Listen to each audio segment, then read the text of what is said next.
evening, and welcome to the venues. Whether you're joining us in person or online, we are so happy to see you. I'm Whitney. This is Eric. Yeah. We couldn't decide who would go first, so Yeah, we both went. this is getting rockier every time. Do the bulletin thing. Yeah, when you came in, you should have gotten a bulletin that has everything you need to know about what's going on here at the venues. If you have little ones birth through 5th grade, Kids Venue is open with fun and age-appropriate lessons for your little ones.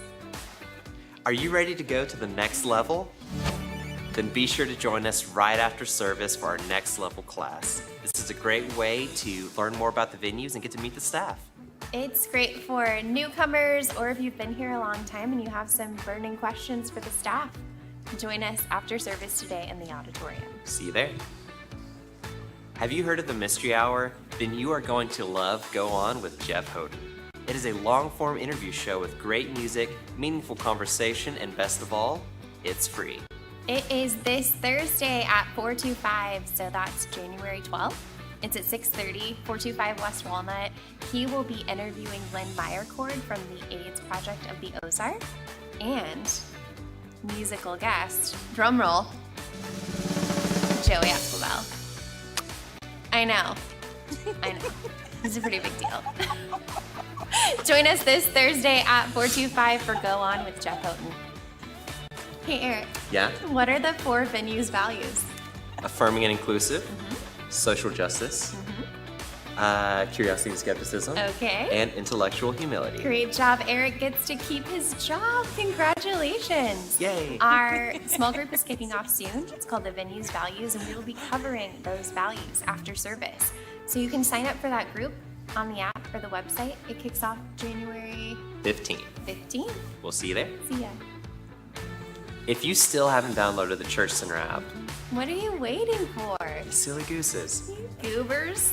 it's worth it. You get to keep up to date with everything going on. You see upcoming events. Small stuff- groups. Yeah, You can give on it. It's nice. it's all in one. You should get it.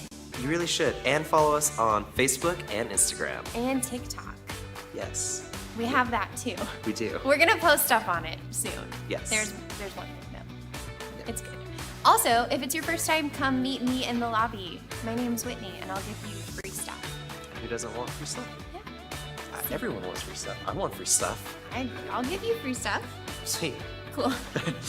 Bye. Bye. All right, welcome to the venues. The lights aren't on, but we'll just, we're up here. Okay. Hi, if you'd like to, please stand with us. We're going to sing a few songs together. We're so glad that you've joined us this morning. These are some songs you should know. Welcome.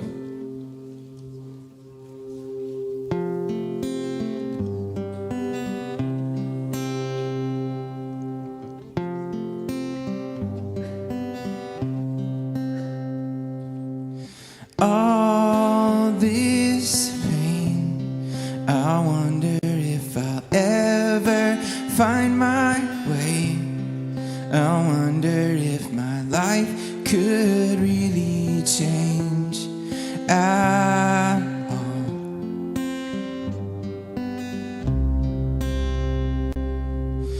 All this earth, could all that is lost ever be found? Could a garden come up from this ground at all?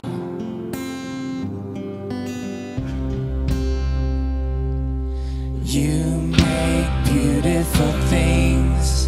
You make beautiful things out of the dust.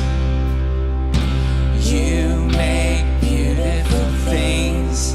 You make beautiful things out of us. All around, hope is springing up from this old ground. Out of chaos, life is being found in you.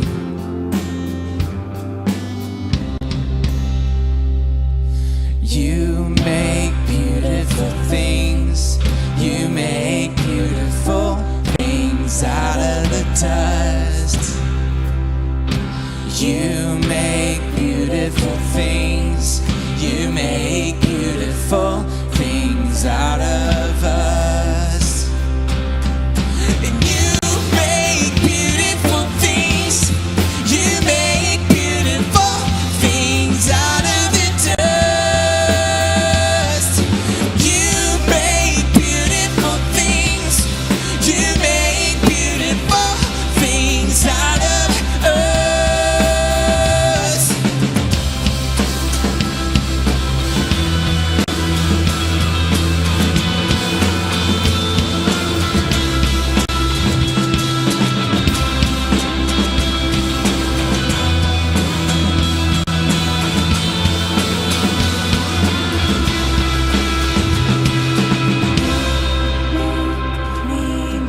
That was the best start we've ever had.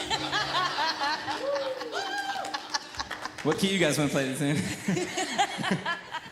How about I start? I think it's in B, right?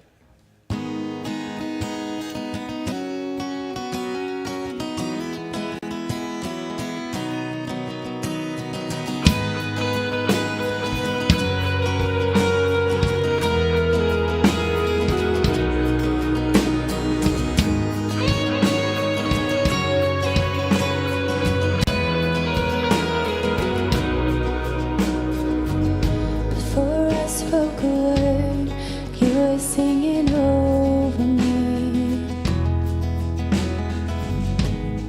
You have been so, so good to me.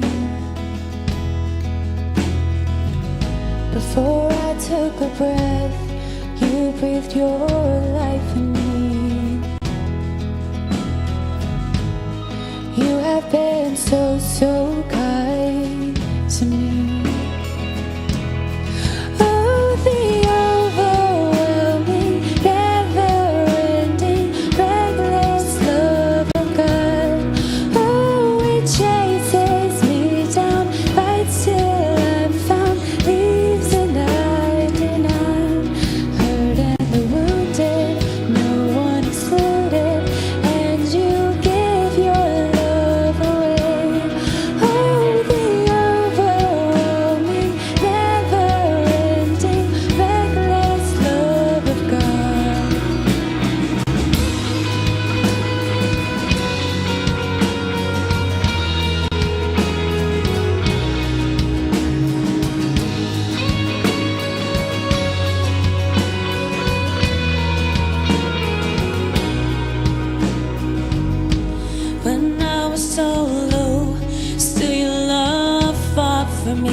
Been so, so good to me. When I felt no word, you gave your love to me. You have been so, so kind to me. Oh, the overwhelming, never-ending, reckless love of God. Oh, it chases me down, fights till I'm found, leaves the 99, the hurt and the wounded, no one excluded, and you give your love away. Oh, the overwhelming, never-ending, reckless love of God.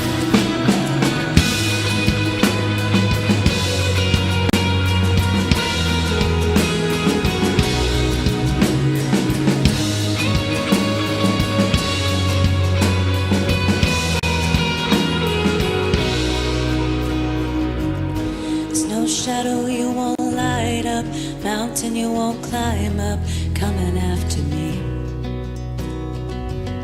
There's no wall you won't kick down, lie you won't tear down, coming after me.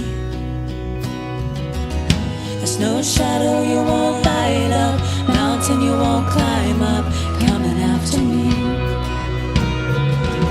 There's no wall you won't kick down, lie you won't tear down, coming after me. There's no shadow you won't light up, mountain you won't climb up, coming after me.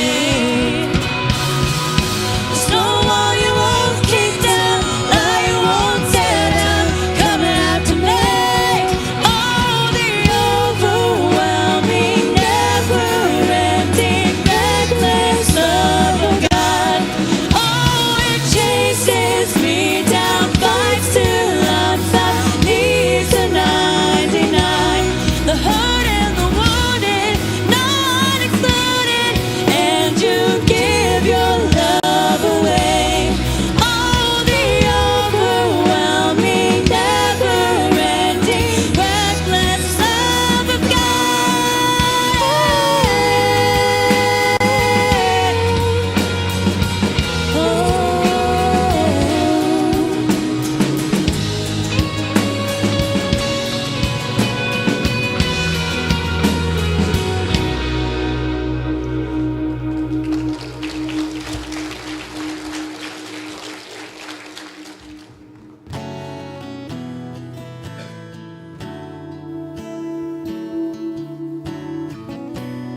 lost and lonely, all hurt with nothing left. Know that they are worthy. Know that they are worthy. And all will sing out hallelujah, and we will cry out hallelujah.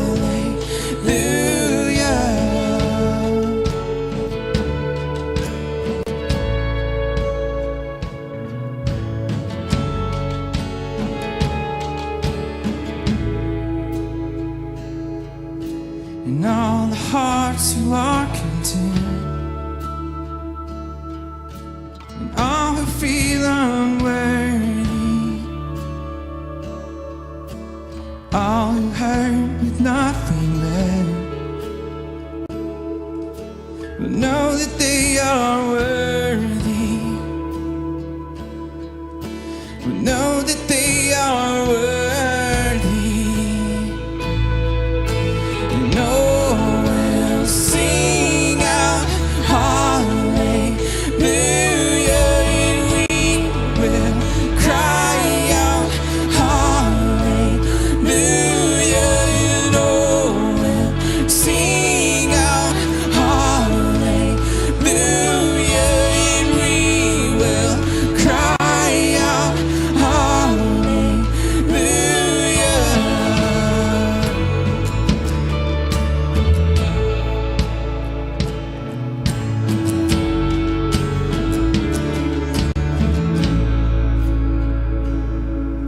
So shout it, go on and scream it from the mountains.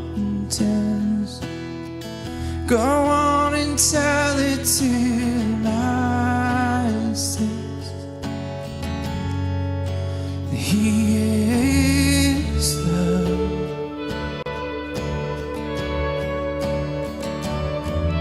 So shout it, go on and scream it from the mountains.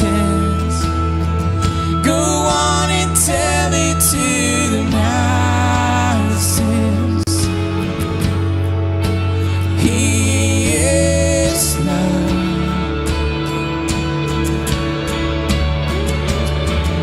So shout it, go on and scream it from the mountains.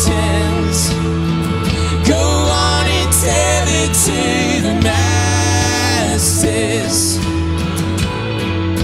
that He is love.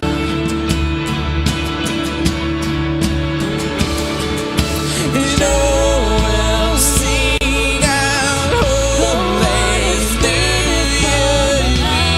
will cry out hallelujah, and oh, we'll sing out hallelujah. And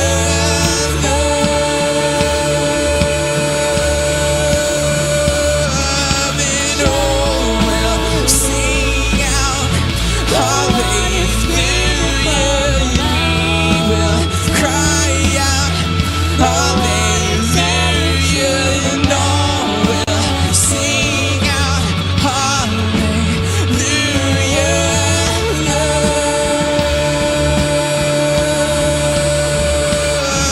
And all will sing out hallelujah, and we will cry out hallelujah, and all will sing out hallelujah, God.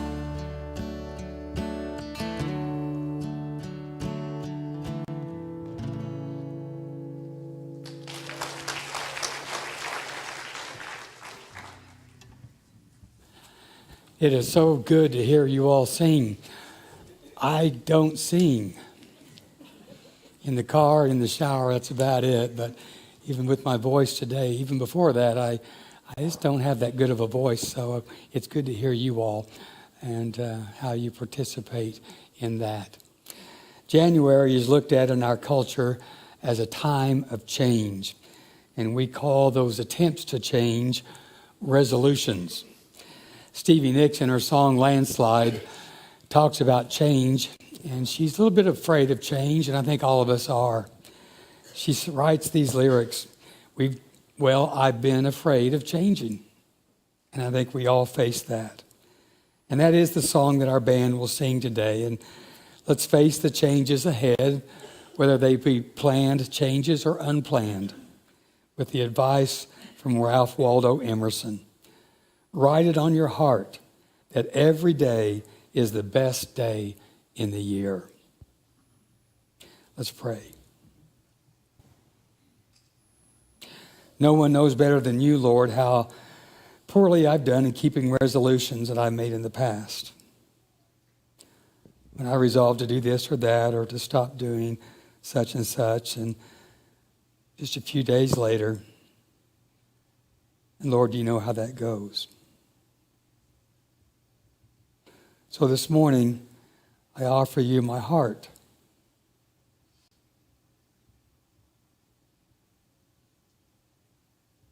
For this year ahead. And pray that you'll soften my heart where it's stony and calloused, that you'll smooth its rough edges and heal its brokenness. I offer you my mind in this new year. And pray that you will fill it with gratitude and thoughts of love. I offer you my body. Help me respect and care for this flesh and bone that give form to my soul. Help me use this body as an extension of the hands and the feet and the eyes of Christ. I offer you the new year. I pray that each minute of each day I will live in awareness of you in all things. In the name of Christ, all over the universe, I pray. Amen. We received some really sad news a couple of days ago about a founding member of our church. Frank Marzola died just a few days ago. And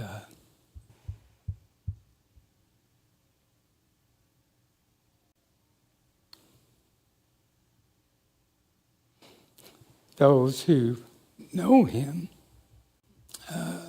know the depth of grief that we have. And those who do not know Frank, it will help you to know today that one reason we're here at the venues is because of Frank Marzola. And I just, my heart goes out to Tony and Mark, his sons, and the love that I have for Frank is shared by you. Tony doesn't know yet when a service will be held. Sometime the last week of January. Tony and his family live in Massachusetts. Mark is here in town. But as soon as I know or our office knows from Tony when that service will be, you'll see that time and date in all of our communication efforts. So, Frank,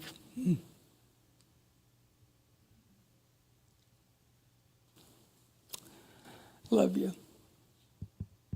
We love you. And that's a change that is hard to take, isn't it? Other people in our community have lost family members this past week and are facing some changes. So think about each other as the changes run throughout our congregation and our community. While the band sings this song, good luck singing this while I'm crying. I know it. But while they sing this song, we're going to receive our offering, and thank you again for the generosity and your investment in creating a place that is driven by love. All right, let's sing it.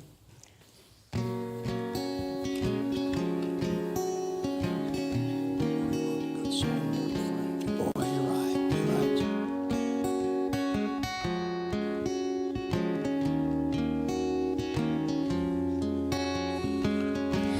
I took my love and I took it down.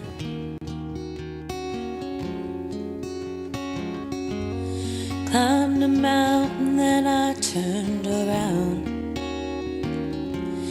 and I saw my reflection in the snow-covered hill, till the landslide brought me down. Oh, mirror in the sky, what is love? Can the child within my heart rise above? Can I sail through the changing ocean tides? Can I handle the season of my life?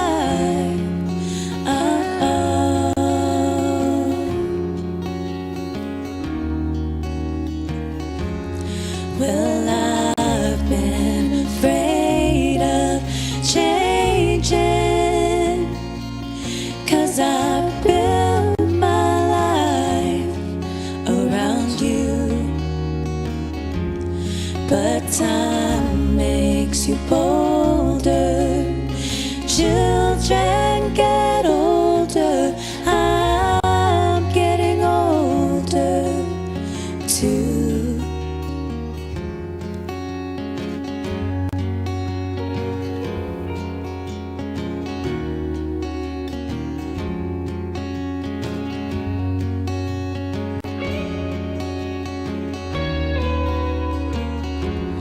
Well, I've been afraid of changing, 'cause I built my life around you. But time makes you bolder. Children get older. I'm getting older too. Take this love and take it down. And if you climb a mountain and you turn around, and if you see my reflection in the snow-covered hill, till the landslide brought me down. And if you see my reflection in the snow-covered hill, till the landslide bring you down.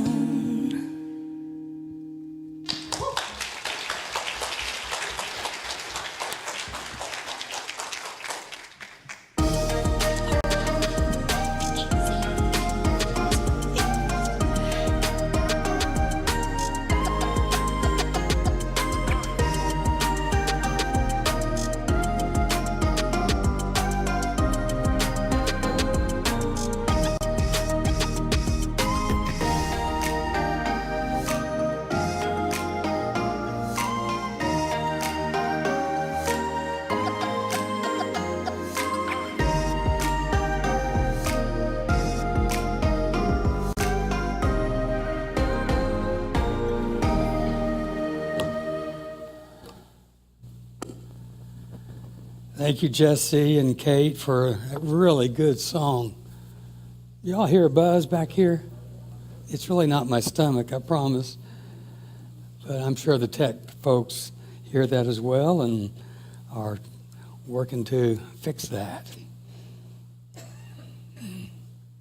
Let's just zen out for a moment. I didn't know what was back there, Joey. Ah, that did it. Thank you.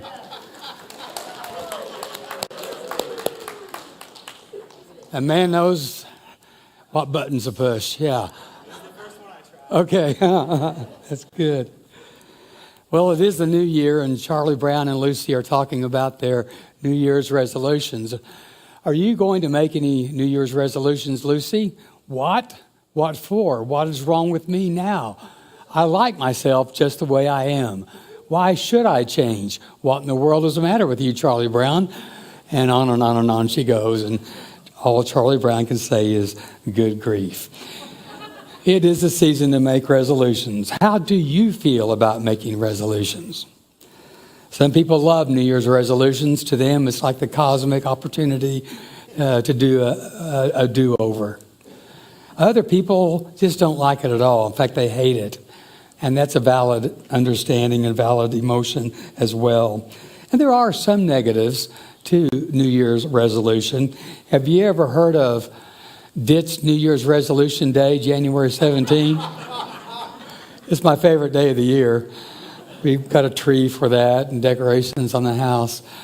But it is typically the day when the popular date that people think that New Year's resolutions are dropped.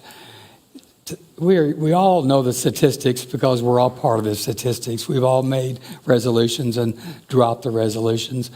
Those who study this kind of thing tell us that it's usually like the second week of February is when 80% of us drop our resolutions.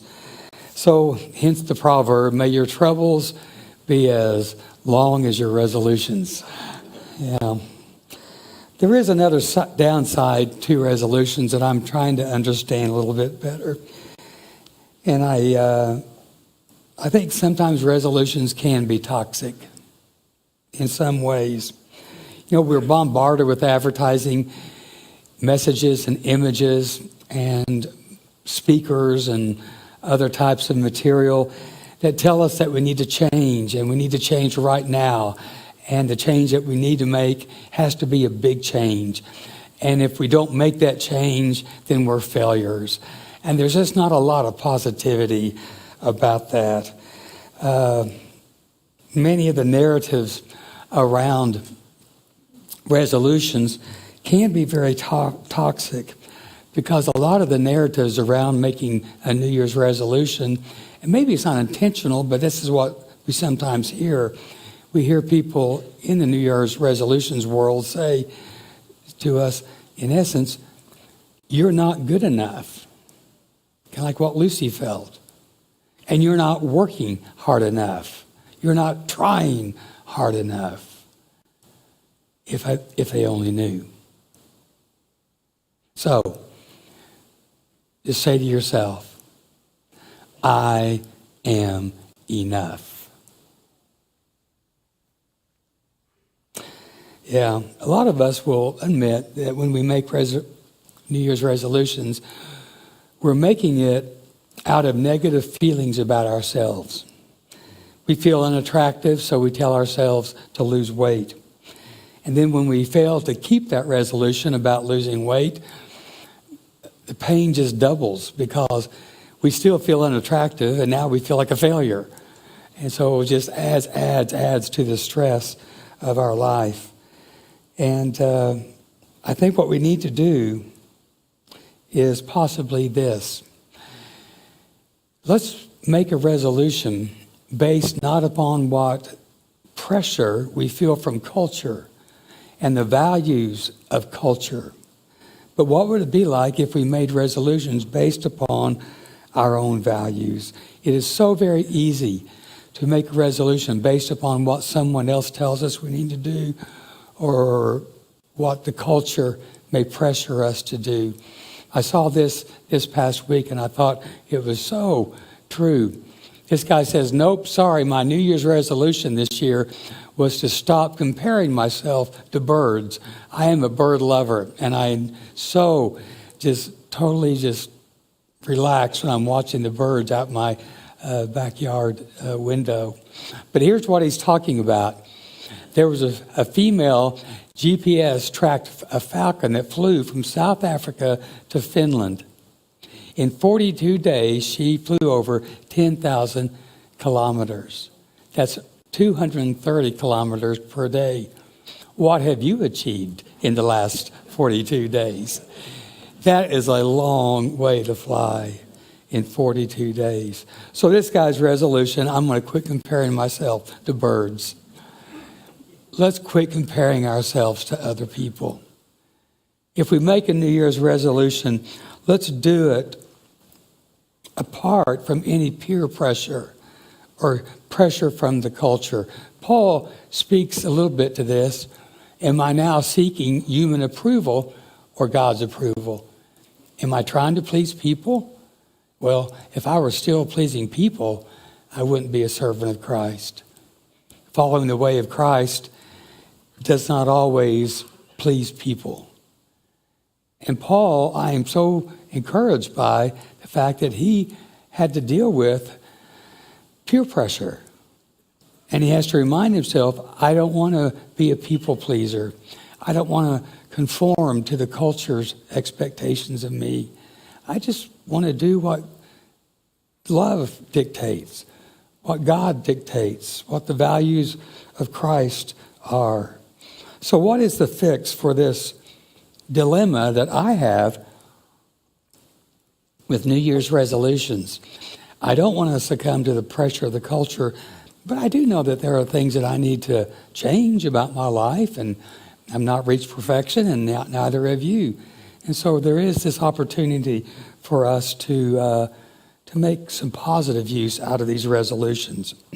Maybe we can just resign ourselves and make goofy resolutions. I resolve to put my belt on and make it through all the loops this year. I resolve to remember where I parked my car. I really want that to happen. It seems like the older I get, the more times I'm wandering around a parking lot.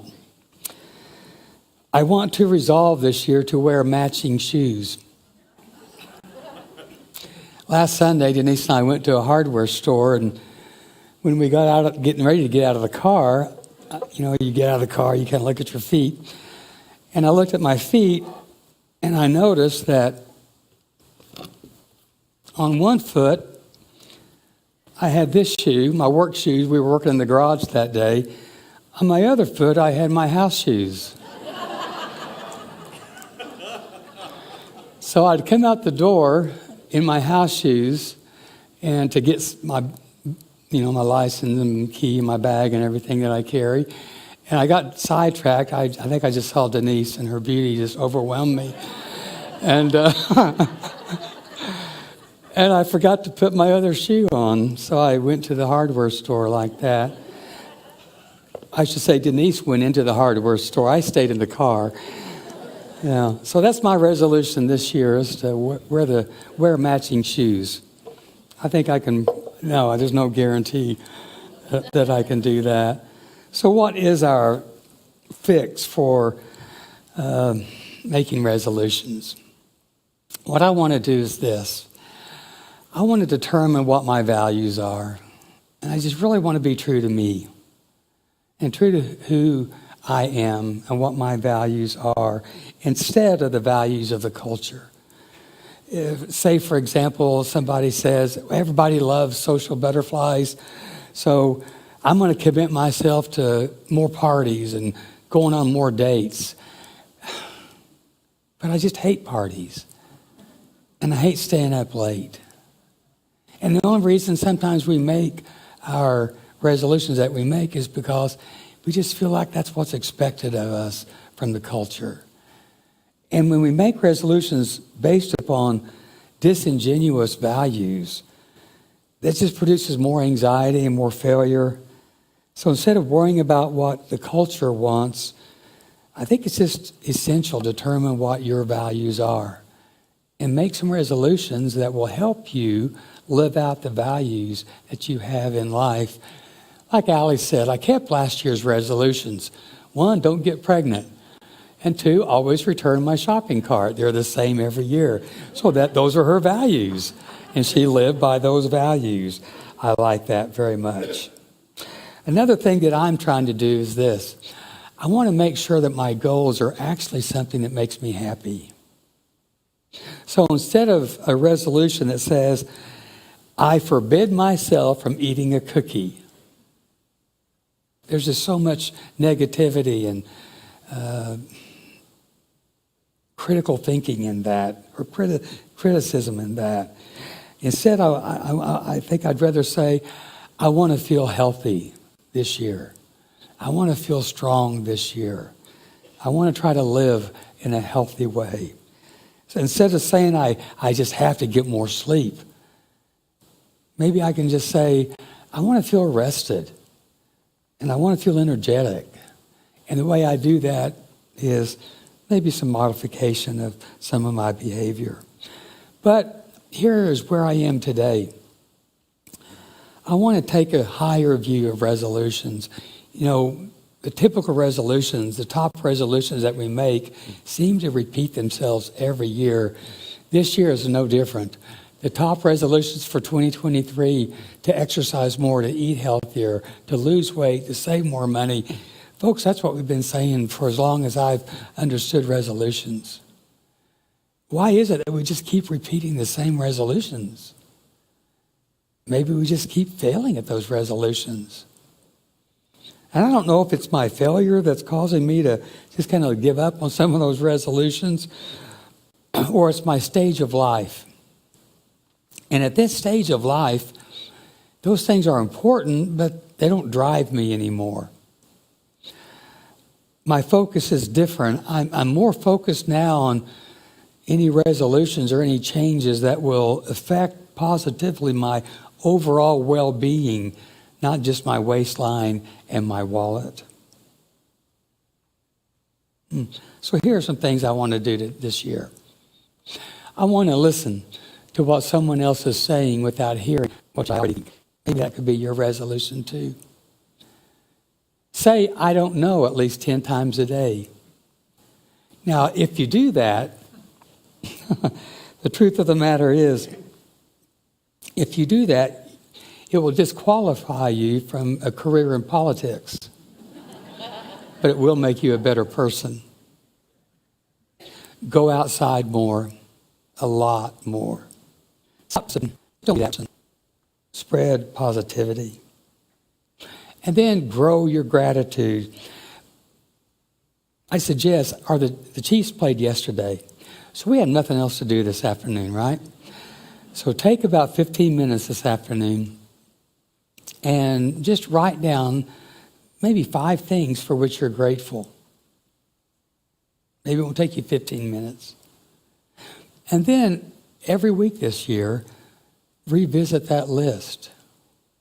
Maybe on a Sunday afternoon after your favorite sports team gets through, and just sit down and review that list of things you're grateful for and add 2 things to it.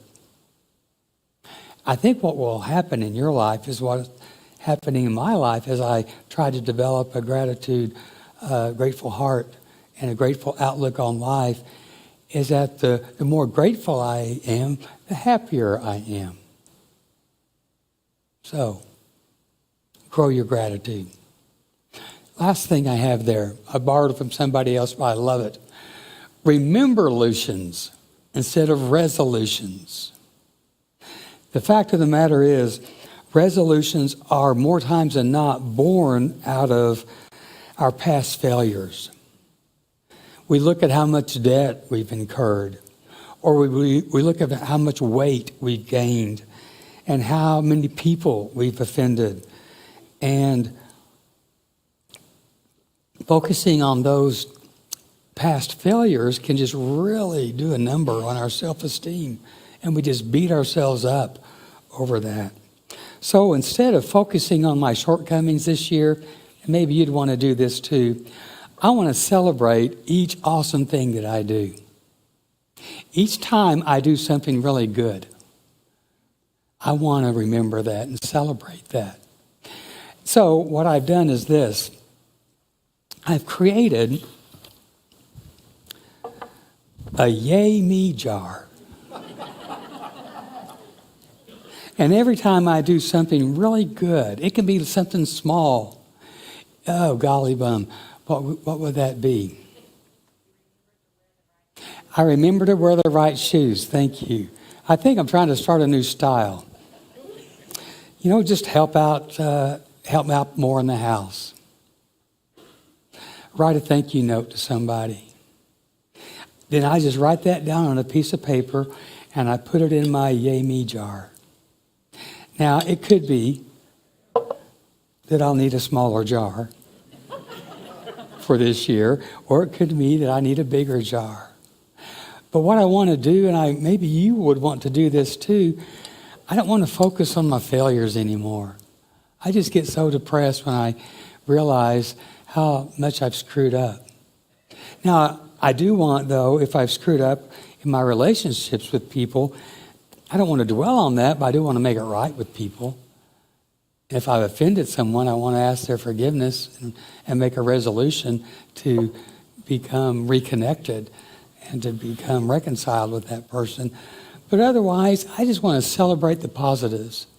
And I think that there's a lesson here in human behavior that there's a lot of glitter. Sorry about that. I just love glitter. And if I focus on the positives, and if I reward those positives, I think I'll do more positives. And I think the negative things that I do and the negative attitudes that I hold might just automatically diminish. Then I want to do this, and I hope that you will too. I want to remind myself, maybe you will do this too, remind yourself of God's mercy. Paul says this, I appeal to you, therefore, brothers and sisters, on the basis of God's mercy, to present your bodies as a living sacrifice, holy and acceptable to God, which is the right thing to do. It's a reasonable act of service, of worship. Some translations say service there. And it's not just, okay, I'm going to present my body, and this was always taught to me in youth group as I'm going to sign a purity commitment card for this year. Everything was about sex in those days.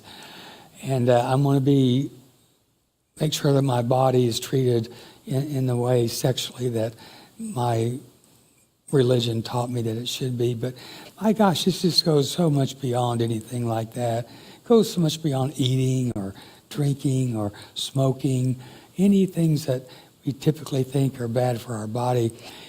I present my bodies as an instrument of the love of God in the ministry of service, to serve people and to be a face of kindness and to be a voice of encouragement to people. That's what it means to present your bodies as a living sacrifice. That every day I'm having an opportunity to impact somebody for good with my demeanor and with the words that I say. And I love the fact that all of that is based upon God's judgment, right? On the basis of God's judgment, do this. Because if you don't do this, here come the judge.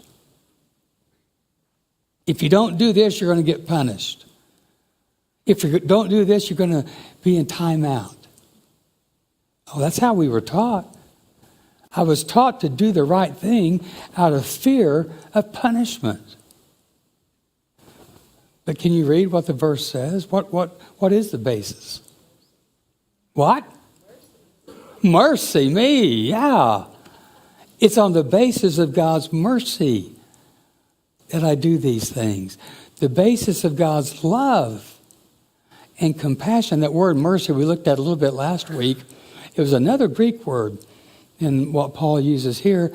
But the meaning of this Greek word is the same thing that we looked at last week. The word means literally to have a stomach ache. So, you remember when you fell in love with someone? Oh my gosh. Did you feel it right here in your gut? Your stomach hurts. You're so in love with that person and you're so moved by that person that you have a stomach ache. And that ache in your stomach is when you love someone, is just the body's way of saying, yeah, you really do love this person. Doctors even tell us that what is happening in our stomach is that it's a shot full of cortisol, and it constricts the blood vessels in our stomach, and we actually have a stomach ache when we feel so in love with somebody. So what Paul is telling me, if I read this correctly, and I may not be, that God has a stomach ache for you. He loves you so much that his stomach hurts. Oh gosh, Charles Schulz talks about this. Yeah. Charlie Brown's in the hospital because he's in love with a little red-haired girl. And he has a stomach ache over it. I love the thought, and I encourage you every day this year to live in the awareness that God has a stomach ache for you, not because you make him sick, but because he is love sick for you. And if I can just live every day in just this cloud or this bubble, if you want to say that, in just awareness that no matter who I am, no matter what I do, no matter what I think, no matter what I feel, God still loves me. And out of that love, I want to do the right thing. Yeah. Let's keep that before us throughout this year. I want to close with this because, as is true in so many things, the wisdom of New Year's resolutions and of following the way of love is so clearly spoken through the mouth of a child. And we'll close with this video of a lesson from this child. Take a look.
Yeah, good words from a child, always from a child.